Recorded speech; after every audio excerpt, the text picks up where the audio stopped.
টালিগঞ্জের technician স্টুডিওতে বিশেষ বৈঠক আজ, আর সেই বৈঠকে হাজির টালিগঞ্জের বিধায়ক পাপিয়া অধিকারী। কলাকুশলীরা টালিগঞ্জের এই বৈঠকে হাজির থাকছেন। বিজেপি বিধায়ক পাপিয়া অধিকারীর সঙ্গে টালিগঞ্জের টেকনিশিয়ান স্টুডিওতে আজকের এই বিশেষ বৈঠক। টালিগঞ্জের বিধায়ক পাপিয়া অধিকারী তিনি আজকের এই বৈঠকে হাজির থাকবেন। টালিগঞ্জের কলা কুশলীদের সঙ্গে বিজেপি বিধায়কের এই বৈঠক হতে চলেছে টালিগঞ্জের টেকনিশিয়ান স্টুডিওতে।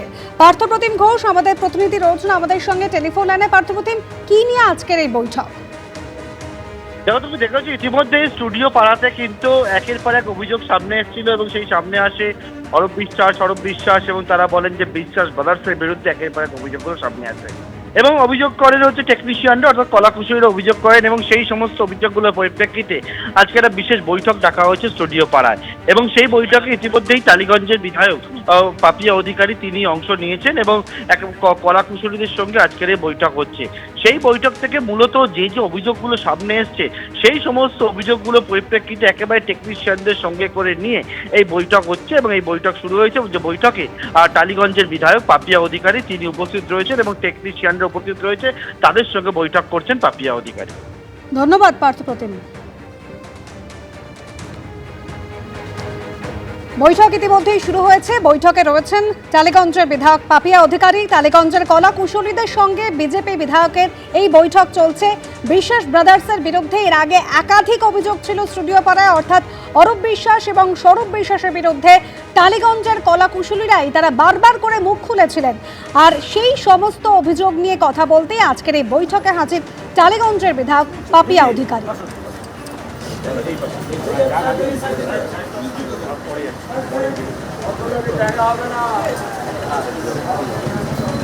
দেখতে পাচ্ছেন বিধায়ক পাপিয়া অধিকারী তিনি কিছুক্ষণ আগে এই বৈঠকে প্রবেশ করেছেন। টালিগঞ্জের টেকনিশিয়ান স্টুডিও, সেখানে হচ্ছে এই বৈঠক কলা কুশলীদের সঙ্গে।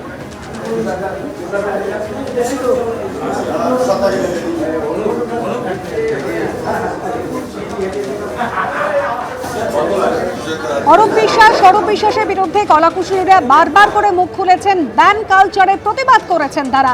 এই সমস্ত অভিযোগে নিরসন চান তারা। এই সমস্ত অভিযোগ নিয়ে কথা বলতেই আজকের এই বৈঠক, যে বৈঠক ইতিমধ্যেই শুরু হয়ে গিয়েছে। টালিগঞ্জের বিধায়ক পাপিয়া অধিকারী রয়েছেন অন্যান্য কলাকুশলীরাও।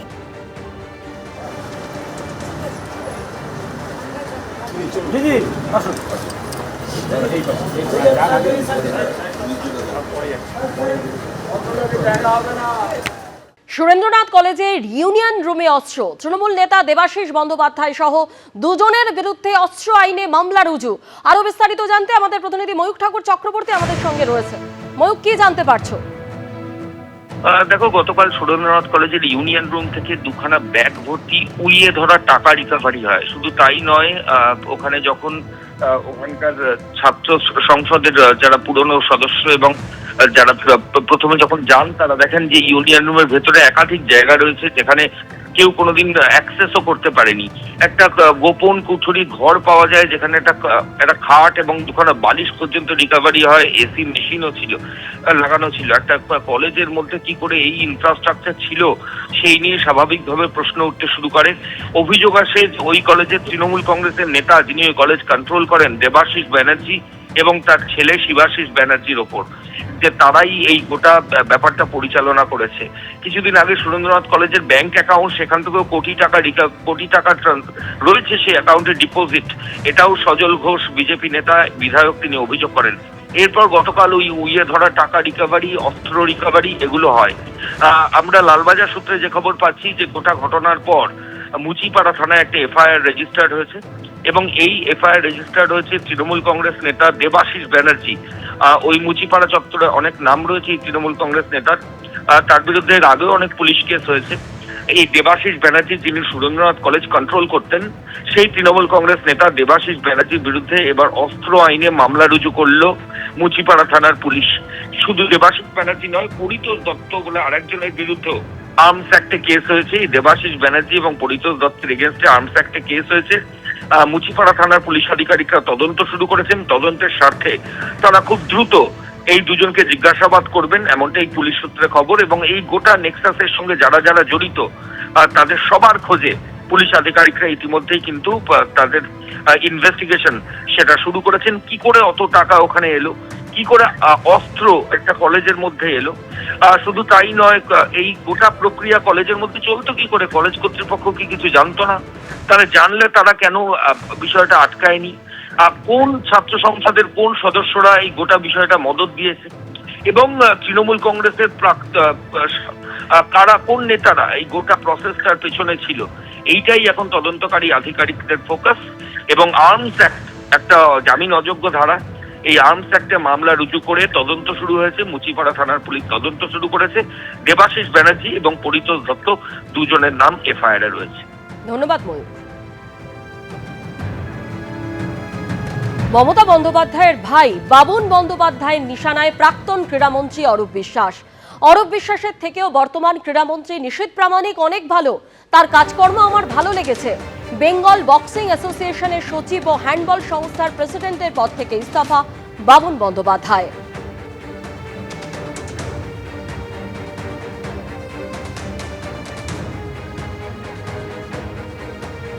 বেঙ্গল অলিম্পিকে 24 সালে আমার যে ইলেকশন হলো, দাঁড়িয়ে থেকে ক্রীড়ামন্ত্রী অরূপ বিশ্বাস আমাকে হারিয়ে দিলেন।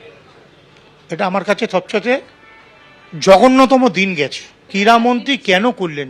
ক্রীড়ামন্ত্রী তার ভাইকে নিয়ে আসার জন্যে, তার ভাইকে এখানে ঢুকিয়ে রেখে যাতে আমাকে এখান থেকে সাইড করতে পারে, তার কথাই ভেবেছিলেন।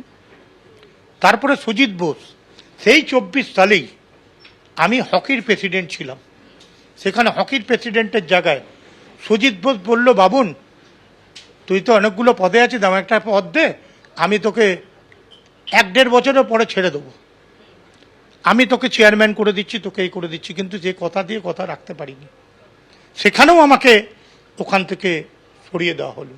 এই বরং খেলার জন্য একটা জিনিস করেছে, ক্ষুদিরামে কিছু ঘর ছিল, মানে অ্যাথলেটিক্সের ঘর, টেবিল টেনিসের ঘর, তাদের ঘরগুলো ভেঙে দিয়ে বলেছিল ঘর দেবে, কিছুই করেনি। ক্ষুদিরামকে সাজিয়ে প্লেয়ারদের জন্য বেঙ্গল অলিম্পিকের কিছু কাজ করবে বলেছিল, সেটাও করে দেয়নি।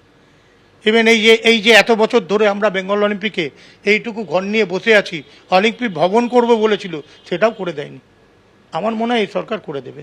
এবিপি আনন্দ, এগিয়ে থাকে, এগিয়ে রাখে।